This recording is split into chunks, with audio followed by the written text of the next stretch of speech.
우리 먼저 뉴스를 보셔서 이미 희생자분들이 생겨나는 사실을 아실 겁니다. 우리 잠시 동안만 마음을 모아서 조용하게 평화를 위해서 기도하고 말씀을 시작하겠습니다. 잠시 기도하겠습니다.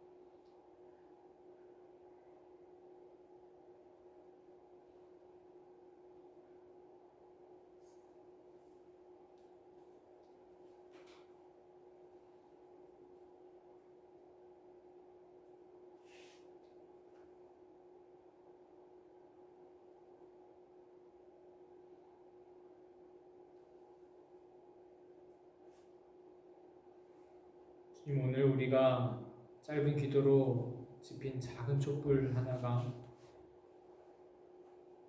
모여 큰 불이 되어 평화의 큰 불을 그 우크라이나 땅에 드릴 수 있도록 인도해 주세요. 예수님의 이름으로 기도드렸습니다. 아멘.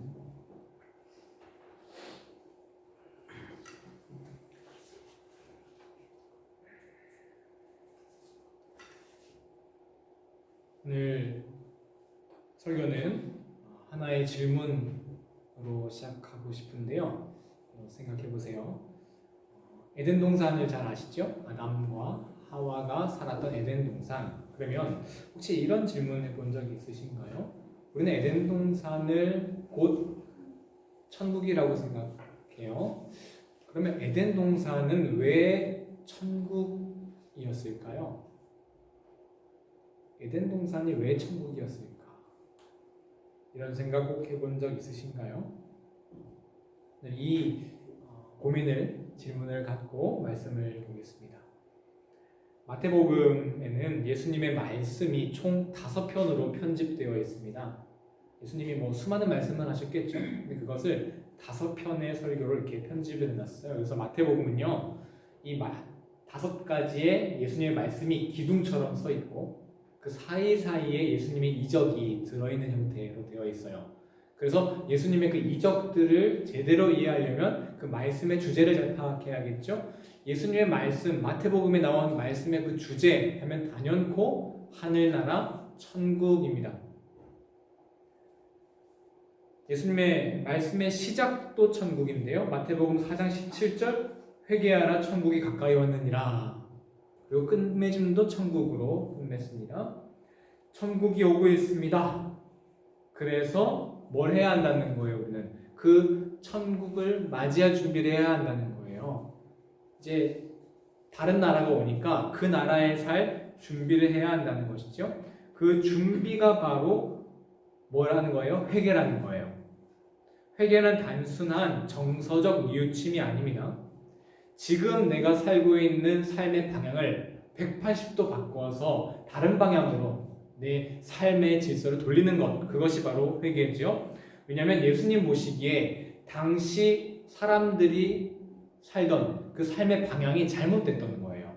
특히 천국의 방향과 정반대였던 것이죠. 그 당시 사람들은 어떤 질서 속에 살고 있길래 예수님 보시기에 너네 삶의 방향 돌려야 합니다, 천국의 방향과 정반대로 보였던 걸까요? 바로 로마가 다스리는 힘의 질서였습니다. 모든 복과 좋은 것들은 다 강한 자에게로 쏠리는 방향의 질서가 바로 로마의 힘의 질서였어요. 우리는 당시 예수님의 고향 갈릴리 지역 생각하면 어떤 이미지가 여러분 떠오르세요? 여기 혹시 군 출신 계신가요? 경산군, 경산시군요. 군, 그런 시골 생각하실 텐데 그런 시골 절대 갈릴리가 아닙니다. 물론 시골이 많았겠지만 갈릴리의 대표 도시 하면 가이사랴 빌립보 그리고 디베랴인데요. 여러분 이 도시 이름 하면 뭐가 생각나세요?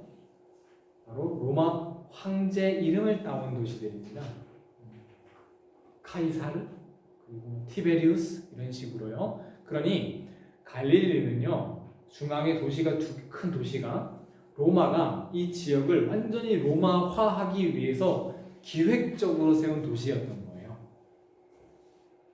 그러니 갈릴리는 원래 시골이었지만 점차 예수님 시대에 고도로 발전된 로마 문명들이 막 들어오기 시작했어요. 공중 목욕탕, 뭐 공중 화장실, 수세식 변기, 뭐 그리고 원형 경기장 뭐 이런 것들이 막 세워지니까 사람들이 깜짝 놀랐겠죠.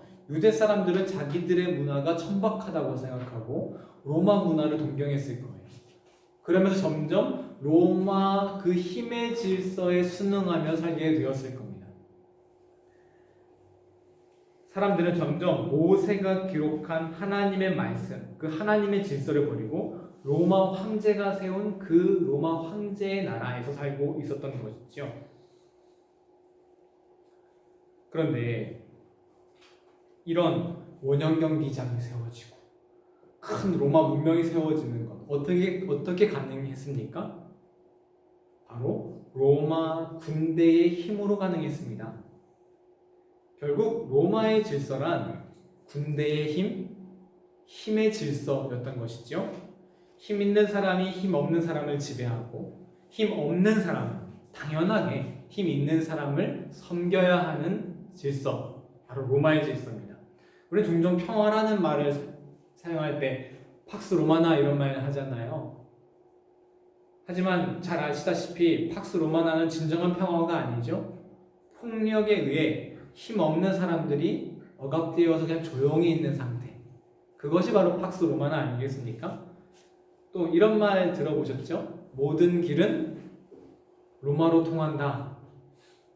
종종 긍정적인 의미로 사용됩니다. 하지만 모든 곳은 로마로 통한다로 했을 때 이 길은 무슨 길이냐? 바로 로마가 다른 지역으로 군대를 보내는 길이었습니다.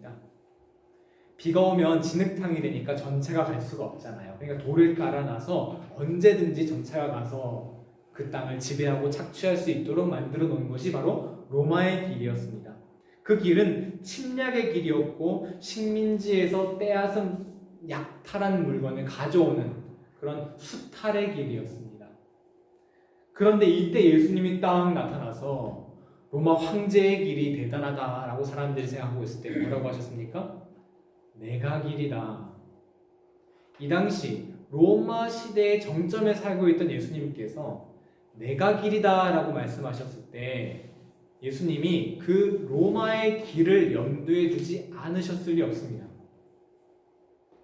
예수님의 길은 힘 없는 사람이 힘 있는 사람을 섬겨야 하는 길이 아니라 힘 있는 사람이 오히려 힘 없는 사람을 섬겨야 하는 길이었습니다. 로마의 질서와 완전히 반대되는 길이었죠. 그래서 로마서 15장 1절에 보면요. 믿음이 강한 우리는 마땅히 믿음이 약한 자의 약점을 담당하고 스스로를 기쁘게 하지 아니할 것이라. 바로 이것이 예수님의 길입니다. 이는 힘의 질서가 아닌 섬김의 질서입니다. 로마 제국의 질서를 완전히 발칵 뒤집어 엎는 그런 말씀이셨죠. 그런데 이 질서가 발칵 뒤집힐까봐, 로마 질서가 뒤집힐까봐 걱정하던 사람들이 있었어요. 이 사람들 누굴까요? 로마 관리일까요? 로마 사람들일까요? 아니요. 오히려 그 사람들은 좀 담담했는데 로마 질서가 뒤집힐까봐 걱정했던 사람들은 바로 다름 아닌 바리새인들, 사두개파, 대제사장, 로마 유대 종교 지도자들이었어요. 왜? 그 사람들은 지금 뭐에 순응해서 살고 있어요? 로마 힘의 질서에 너무 잘 순응해서 살고 있어요. 그 힘의 질서를 이용해서 자기들이 권력을 누리고 일반 백성들을 억압했기 때문입니다. 로마 힘의 질서에 기대어 살고 있던 거죠. 그래서 예수님께서 그들에게 이렇게 말씀하신 거예요. 회개해라. 너네 로마 질서로 살고 있지? 방향을 바꿔. 하나님 나라가 곧 온다. 라고 말씀하신 것입니다. 예수님은 우리에게 로마 질서가 아니라 하나님 나라의 질서, 예수 그리스도 복음의 질서로 살아가라 라고 말씀하십니다. 그리고 반대로 억압받는 자들에게는 찾아가서 뭐라고 말씀하시죠?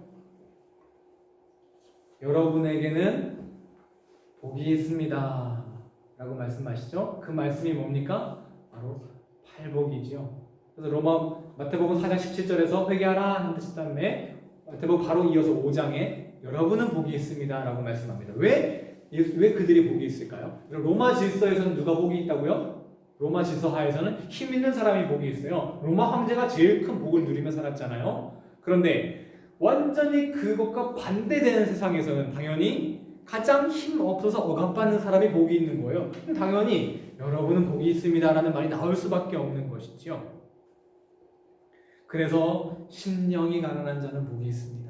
애통하는 사람은 복이 있습니다. 온유한 사람은 복이 있습니다 라고 8가지 하늘나라의 복을 말씀하셨습니다. 이 당시 이 말을 들은 사람들은 어리둥절하거나 큰 위로를 받았을 거예요. 그런데 지금 우리가 이 말을 들으면 조금 일정 부분 위로는 받지만 좀 의문이 생겨요. 왜? 이런 질문 나오지 않겠습니까? 그래서 그 나라가 언제 오는데요? 왜냐하면 지금 이 세상 여전히 힘의 질서가 다스리는 것처럼 보이잖아요. 러시아의 우크라이나의 침공으로 집을 잃고 가족을 잃은 이들 결국 누굽니까? 힘 없는 일반 백성들 아닙니까? 여전히 미국, 중국, 러시아 이런 힘의 질서가 이 세상을 지배하는 걸 우리가 피부로 느끼고 있잖아요. 그러면 팔복 말씀을 하신 다음에 그럼 우리가 알겠습니다. 참겠습니다. 지금은 우리가 복이 없지만 그 나라가 오면 복이 있으니까 참겠습니다. 그러면 그 나라가 언제 오는데요? 그럼 그 나라 언제 오는지 알려주셔야죠. 그런데 예수님께서는 그 다음에 우리 기대에서 좀 벗어난 말씀을 하시는 것 같아요. 그 말씀이 오늘 본문입니다. 마태복음 5장 13절, 14절만 우리 한번 읽어주시겠어요? 시작! 너희는 세상의 소금이니 소금이 만일 그 맛을 잃으면 무엇으로 짜게 하리요? 후에는 아무 쓸데없어 다만 밖에 버려져 사람에게 밟힐 뿐이라. 너희는 세상의 빛이라. 산 위에 있는 동네가 숨겨지지 못할 것이요 가난받는 자, 억압받는 자, 세상 질서가 완전히 뒤바뀔 거기 때문에 그 사람들이 복이 있다 라고 말씀하셨으면 이제 그 나라가 언제 올지 말씀하셔야 되겠는데 예수님의 말씀은 너희가 세상의 빛이다 라고 하면서 우리에게 책임감을 주시고 사명감을 주시고 있어요. 아니 하늘나라와 우리의 사명은 무슨 관계가 있는 것일까요? 저는 이를 예수님의 세 번째 설교 중에 마태복음 13장 31절 32절에서 그 답을 찾았습니다. 우리 한번 함께 읽어주시겠어요? 마태복음 13장 31절에서 32절 시작! 또 비유를 들어 이르시되 천국은 마치 사람이 자기 밭에 갖다 심은 겨자씨 하나 같으니 이는 모든 씨보다 작은 것이로되 자란 후에는 풀보다 커서 나무가 되매 공중의 새들이 와서 그 가지에 깃들이느니라. 예수님 말씀에 따르면 천국은 본래 매우 보잘것없는 거예요. 천국은 겨자씨 같은 거예요. 하지만 그 보잘것없는 것이 무럭무럭 자라나서 뭐가 됩니까? 큰 나무가 되어서 이 지친 새들이 와서 그 나무에서 쉰다는 거죠. 천국은 결국 보잘것없는 것이지만 결국 누군가의 쉴 곳이 되어주는 것, 그것이 바로 천국이다 라고 말씀하십니다. 왜냐? 이 땅에는 쉴 곳이 필요한 이들이 참 많습니다. 이 세상 힘의 질서 때문에 그 힘에 밀려서 땅 끝에 서 있는 벼랑 끝에 내몰린 사람들이 있기 때문입니다. 그들은 쉴 자리는커녕 설 땅도 없습니다. 이제 끝없이 어둠이 펼쳐져 있는 그 벼랑 끝으로 떨어질 위험에 처해 있습니다. 내일 하루를 살아갈 용기가 없고 희망이 없는 사람들이 바로 그들입니다. 하지만 하나님의 나라는 그런 그들이 두 발 붙여 살 수 있는 곳입니다. 왜? 그 하나님의 나라는 그들을 벼랑 끝으로 내몰아냈던 세상 질서가 작용하지 않기 때문입니다. 힘의 질서가 작용하지 않는 곳이기 때문입니다. 그러니 힘 없는 사람도 그 하나님의 나라에서는 쫓겨나지 않고 두 발 붙여 쉴 수 있는 것이지요. 그런데 부활하신 예수님께서 하늘로 올라가시기 전 마지막으로 우리에게 이렇게 당부하시는데요.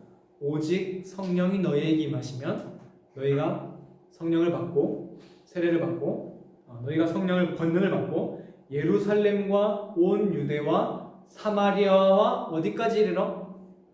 땅끝까지 이르러 내 증인이 될 것이다 라고 하셨어요. 그럼 이때 땅끝은 어디를 의미할까요? 예수님 시대의 땅끝은 서쪽은 스페인, 동쪽은 인도였겠죠. 뭐 요즘 시대는 유럽 사람들이 생각할 때 극동이라고 하는 우리나라가 땅끝일까요? 아니면 어디 우주에서 외계인이 발견되면 그 별까지가 땅끝일까요? 오늘날의 시대의 이 땅끝은 지리적 개념 아닐 것입니다. 바로 힘의 질서, 이 세상 힘의 질서에 밀려 더 이상 설 곳 없고 벼랑 끝에 내몰린 그 사람들이 서 있는 곳. 내일 살아갈 희망이 없어서 더 이상 이 세상 발붙여 살 곳이 없는 그 사람들이 있는 그 땅끝. 그곳이 바로 땅끝 아니겠습니까? 그러므로 예수님께서 땅끝까지 이르러 내 증인이 되라라고 하신 말씀은 벼랑 끝에 내몰린 사람들에게 찾아가 그들에게 설당이 되어주는 것, 그것이야말로 땅끝까지 이르러 주님의 증인이 되는 삶 아니겠습니까? 이는 예수님 말씀하신 천국에 대한 비유, 겨자씨 비유와 딱 맞아 떨어져요. 여러분, 천국은 보잘것없는 것이라고 했잖아요. 우리도 보잘것 없어요. 예수님 보시기에 믿음이 겨자씨보다도 작아요. 하지만 예수님의 생명의 말씀을 들으면 그 믿음이 무럭무럭 자라나서 그러면 지친 새들이 와서 큰 나무에 쉬듯이 우리도 예수님 말씀 듣고 무럭무럭 우리의 믿음을 자라면 우리 곁에 와서 지친 사람들이 쉴 수 있는 그런 큰 나무와 같은 사람 될 수 있지 않겠습니까? 그러면 우리는 땅 끝에 있는 사람들에게 잠시나마 작지만 우리가 그들에게 하늘나라와 같은 곳, 하늘나라가 되어줄 수 있는 것입니다. 그렇다면 예수님께서 하늘나라 8가지 복을 말씀하신 다음에 곧바로 너희는 소금이다, 너희는 빛이다 라고 하신 말씀에 저희가 분명히 드러납니다. 무슨 말입니까?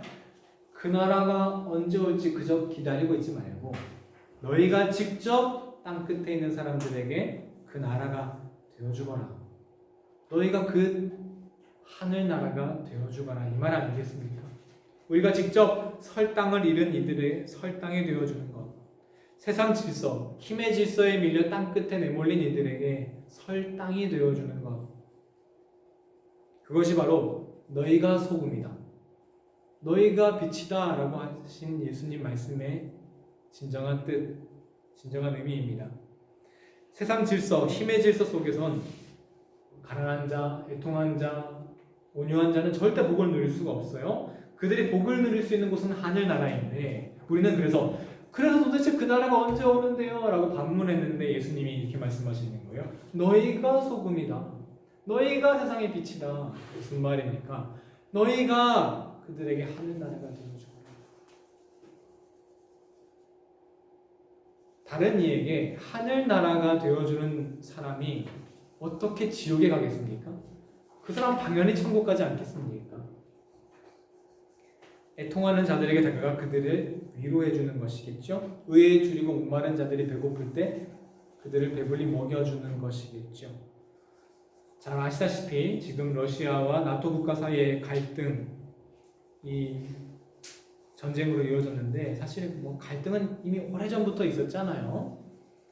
이 갈등은 누구의 잘잘못을 가릴 수 없는 정치적, 경제적 이유가 포함되어 있을 것입니다. 그럼에도 불구하고 무력을 사용한 러시아의 침략은 분명히 잘못되었습니다. 그 어떤 이유로도 이 전쟁을 일으킬 수 있는 정당한 명분이 될 수 없습니다. 다 핑계죠. 왜냐하면 수많은 우크라이나 일반 시민들이 설 땅을 잃고 있기 때문입니다. 그래서 저는 여기서 우리가 연초에 우리 올리 형제님과 우리 예람이가 썼던 그 세계 평화를 위한 기도, 그게 참 우리가 해야 했던 기도였구나. 선견자처럼 보였어요. 지금 이 사태를 예언하시고 그때 연초에 평화를 위해 기도를 시작하셨구나.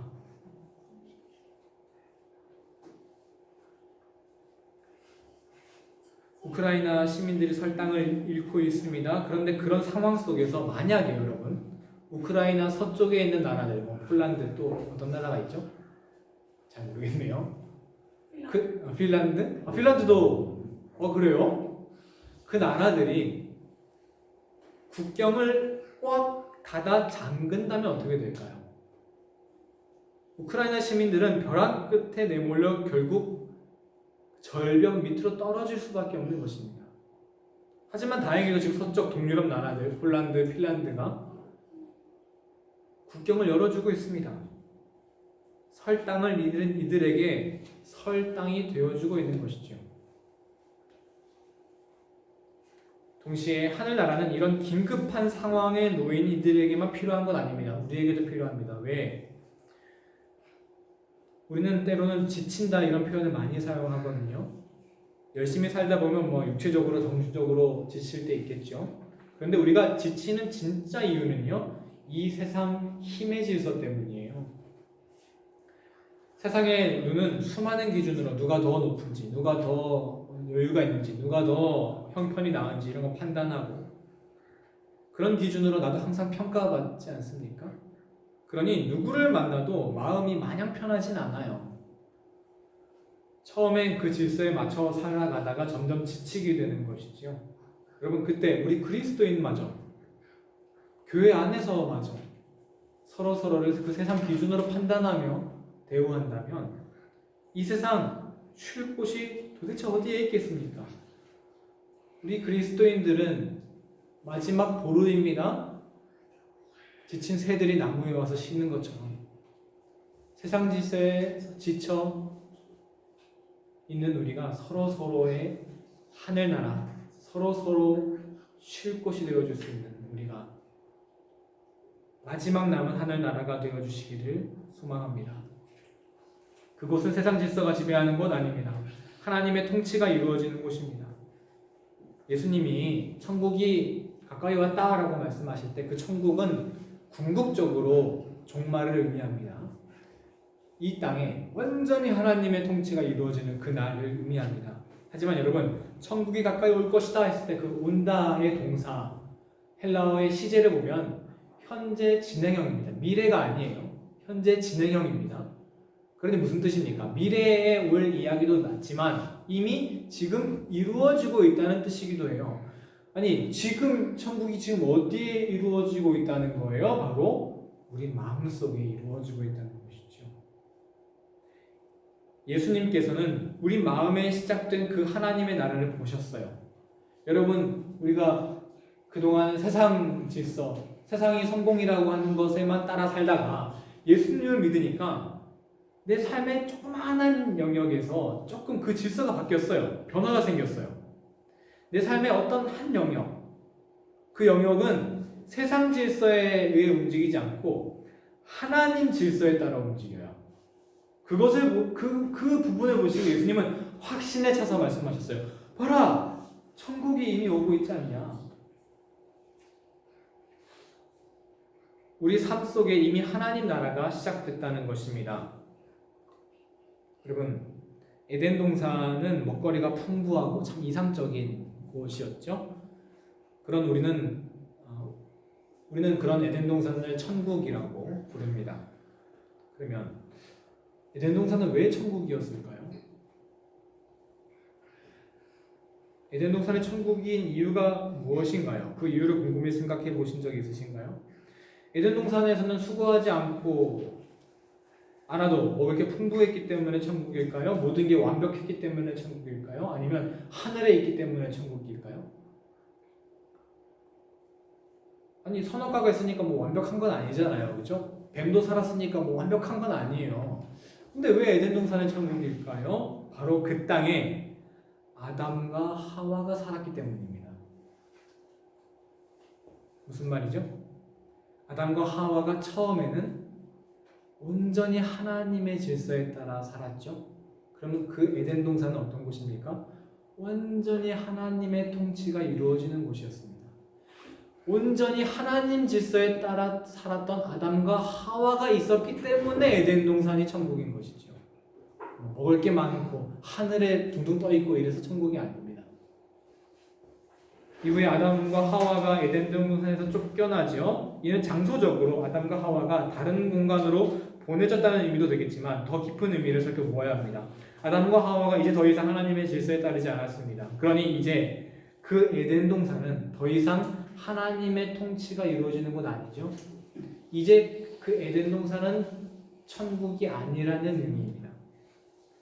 하나님의 질서가 사라진 세상은 점점 천국에서 멀어져 갔습니다. 그리고 하나님의 질서가 아니라 힘의 질서가 그럼 찾아왔겠죠. 그래서 창세기 4장에 보면 이제 어떤 얘기가 시작됩니까? 점점 힘 있는 사람이 힘이 없는 사람을 살해하고 가인의 후예가 점점 이름이 두발가인 이런 사람들을 착취하고 살해하고 그리고 자기의 힘을 과시하기 위해 뭘 세웁니까? 바벨탑을 세우는 일들이 벌어지는 것이죠.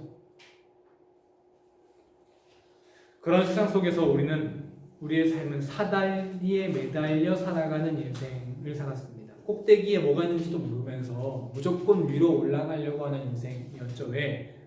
힘 있는 자가 승리하는 세상이니까요.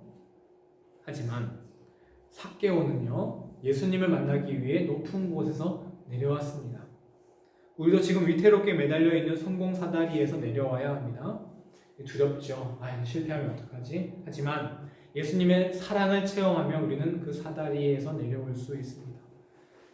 그리고 그 성공 사다리에 내려와 누구나 오를 수 있는 낮은 들판으로 향합니다. 저 높이 솟은 산이 되기보다 여기 오름직한 동산이 되길, 이 노래 부르면서 말이죠. 그리고 겨자 씨 하나보다 작은 보잘것없는 우리지만 땅에 심겨져서 썩어서 예수님 말씀 믿고 무럭무럭 자라면 지친 이들이 와서 쉴 수 있는 큰 나무와 같은 존재, 그런 존재가 다 되시기 축원합니다. 우리 그리스도인들에게는 꿈이 있어야 합니다. 그 꿈이 뭐냐? 여러분, 예수님 믿고 구원받는 건 그 꿈의 시작이고요. 그 온전한 꿈은 이 땅에 온전한 하나님의 나라가 다 이루어지는 게 우리의 공통의 꿈이 되어야 합니다. 그 꿈은 바로 하나님의 꿈이기도 합니다. 그럼 하나님께서 이 땅에 하나님 나라를 세우기 위해 어떤 방법을 취하실까요? 어떻게 하나님은 이 땅에 하나님 나라를 세워가실까요?